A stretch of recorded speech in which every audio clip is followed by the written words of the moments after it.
Oke, selamat datang di channel saya. Di video kali ini saya ingin sharing mengenai bangunan bambu, yang dimana akan saya implementasikan pada program Rhino.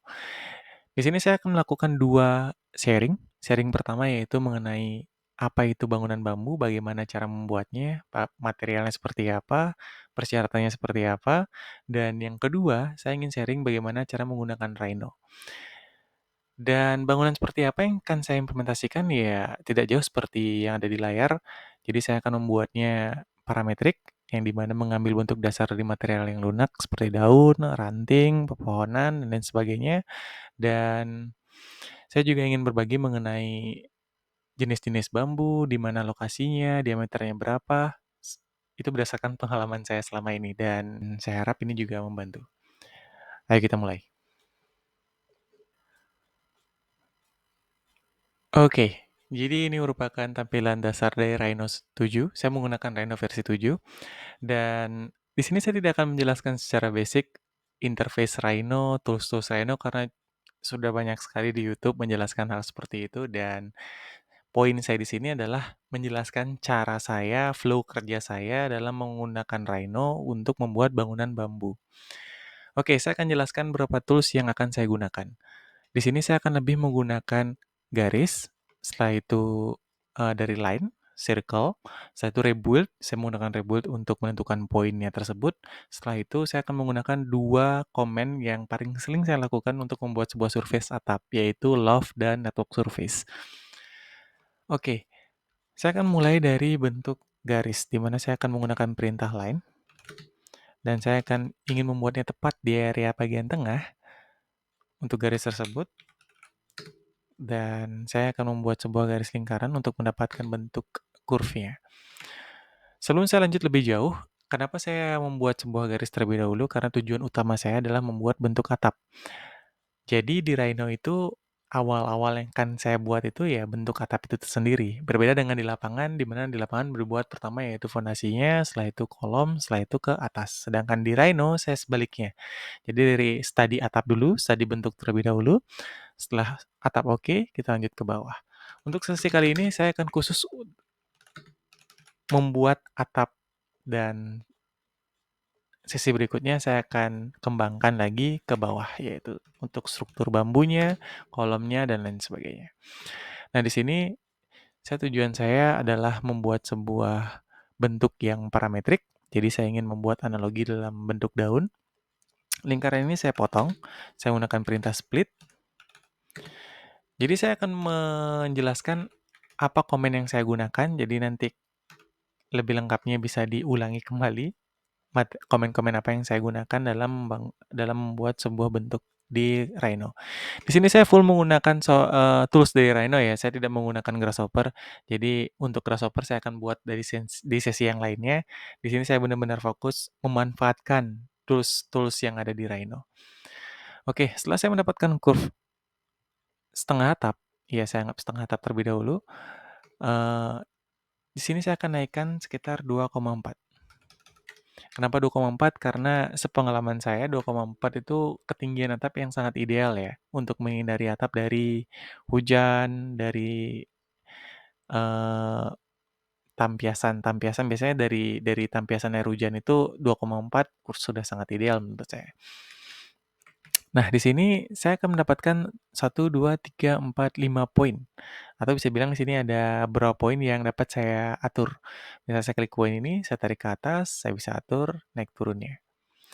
Nah, di sini saya akan menggunakan perintah rebuild untuk mendapatkan bentuk yang lebih smooth dengan mengatur point count dan degree-nya. Jika saya menggunakan 1, maka bentuknya akan patah seperti ini. Dia akan memiliki segmen. Tetapi jika saya rubah degree-nya, sudutnya menjadi 2, maka bentuknya akan smooth. Nah, untuk poin sendiri itu kembali ke kebutuhan masing-masing. Kalau saya sendiri di sini kadang saya buat dia 6, kadang saya buat dia 8. Tergantung kebutuhan saya dalam menganalisa bentuk atap yang akan saya buat. Di sini saya menggunakan 6. Dan mulai tahap ini saya akan mulai bermain dari bentuknya. Di sini saya turunkan. Pada bagian di sini saya naikkan. Dan bagian ini saya akan turunkan. Bagian belakang saya turunkan mungkin. Di sini saya mengalami kendala, yaitu poin yang sangat terbatas. Jadi jika saya memiliki kendala poin yang sangat terbatas, karena saya ingin bagian di sini itu naik, jadi saya rubah build-nya menjadi 8. Dan saya memiliki banyak poin di sini yang dapat saya sesuaikan. Saya naikkan ke atas, dan ini saya turunkan ke bawah sedikit. Dan ya, nah sebelum saya mulai untuk bagian tengahnya, saya ingin memastikan bahwa bentuk atap saya ini tidak terlalu lebar. Jadi saya kembali ke atas, saya menggunakan comment top. Nah, pada tempat atas ini saya akan menyesuaikan kembali bentuk atapnya agar tidak terlalu lebar. Oke, oke. Setelah selesai, saya akan kembali ke bentuk perspektif. Dan saya rebuild. 6, preview, oke. Bagaimana cara saya pindah ke perspektif melalui komen? Itu karena saya sudah memahami flow kerjanya. Di sini saya menggunakan set view. Setelah itu ada perintah word dan saya menggunakan komen top misalnya, top. Itu juga ketika saya ingin balik ke perspektif, saya menggunakan perintah set view, word, setelah itu perspektif. Ya, jadi seperti itu.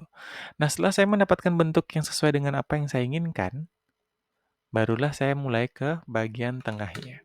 Jadi saya pastikan saya telah mendapatkan titik yang paling ujung dan bertemu ke titik yang ujung pada bagian belakang.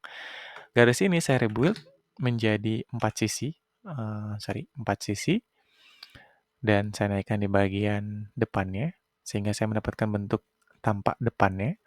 Dan pada bagian belakangnya saya buat sedikit rendah, agar sirkulasi air juga berjalan dengan lancar di area ini. Oke, setelah saya dapat seperti ini, saya bisa mencobanya dengan tahap ke surface. Nah, jadi tahap pertama saya akan menggunakan perintah love untuk memastikan bentuknya telah sesuai dengan apa yang saya inginkan. Jadi saya ketik love, selanjutnya saya ketik garisnya, dan yep, jadi terlihat seperti ini. Mohon maaf, mungkin saya akan rubah kembali untuk modenya ke render. Setelah itu ke shade saja. Setelah itu saya ketik love kembali, saya klik garisnya, dan spasi, dan ya, terlihat seperti ini. Jadi, jika teman-teman memiliki kasus seperti ini, itu karena garis ini memiliki arah yang berbeda dengan garis di atasnya.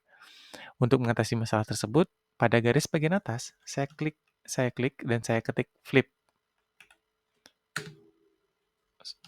Saya ketik flip, dan orientasi garis ini berubah. Selanjutnya saya klik kedua garisnya dan saya ketik love. Dan ya, saya mendapatkan bentuk yang saya inginkan. Di sini teman-teman juga bisa mengatur untuk stylenya. Untuk mungkin dengan bentuk seperti ini, style tidak akan berpengaruh. Saya coba mirror garis yang ini. Saya klik garisnya, saya klik mirror, dan saya klik garis tengahnya. Dan terbentuklah bentuk seperti ini. Maaf, ada bagian yang tidak saya sukai karena dia sedikit lancip. Dan ya, saya ingin membuatnya sedikit smooth, sedikit bulat. Ya, seperti ini. Nah, sekarang saya menggunakan perintah love. Dan saya klik garis 1, garis 2, dan garis 3. Spasi, dan terbentuklah seperti ini. Saya tidak ingin membuat atap yang terlalu curvy seperti ini, karena terlalu mainstream juga bagi saya. Dan saya ingin merubahnya. Oke, jika teman-teman ingin membuat bentuk yang lebih sederhana, bentuk yang lebih simple, teman-teman bisa ganti bagian style, normal ke stretch. Dan hasilnya seperti ini. Dan teman-teman juga bisa rebuild untuk bagian garisnya. Jadi di Rhino itu untuk surface mengenal 2 arah garis, arah U dan arah V. Untuk arah arah U itu arah yang berlawanan dengan arah V. Sesimpel itu dari pengalaman saya. Jika teman-teman memiliki pemahaman yang lebih kompleks, boleh di komen di kolom komentar. Jadi ya seperti itu, saya bisa rubah rebuild menjadi 50, terlalu banyak 500. Saya bisa rubah menjadi 20. Oke, tujuannya apa sih? Bedanya apa sih? Bedanya itu dari kelengkungan surface tersebut. Semakin banyak, semakin bagus. Semakin sedikit, semakin patah-patah lah hasilnya.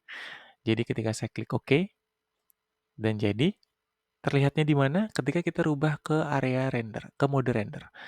Di sini akan terlihat bahwa surface kita patah-patah seperti ini. Karena build dari garisnya itu tidak terlalu banyak dan dia berujung pada segmen.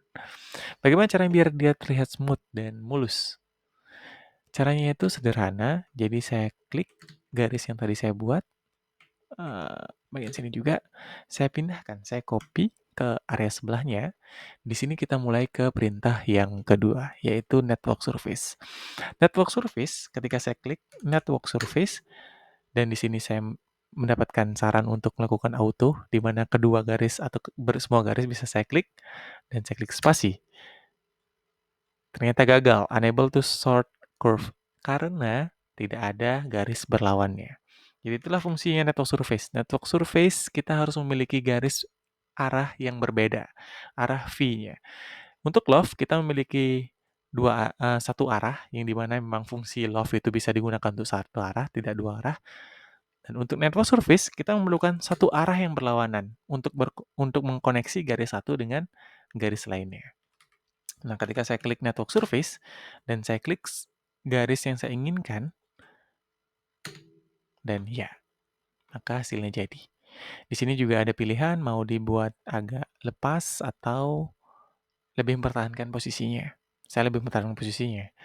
Nah, ketika saya lihat di sini, garis untuk U-nya, build-nya itu sangat banyak dan hasil dari garis ini akan memberikan bentuk yang sangat mulus. Berbeda dengan love. Jadi kelihatan ya perbedaannya seperti apa dan bagaimana cara kita mempresentasikan kedua komen tersebut dengan mudah. Pada dasarnya saya sangat tertarik menggunakan kedua komen tersebut, tergantung situasinya, tergantung bangunannya seperti apa. Tapi dengan kasus bangunan lengkung seperti ini, saya lebih merekomendasikan menggunakan network surface. Jadi itu dia untuk bagian atap. Sesi berikutnya saya akan menjelaskan cara membuat struktur di atap ini, yaitu rafternya. Sekian dan sampai jumpa di video berikutnya.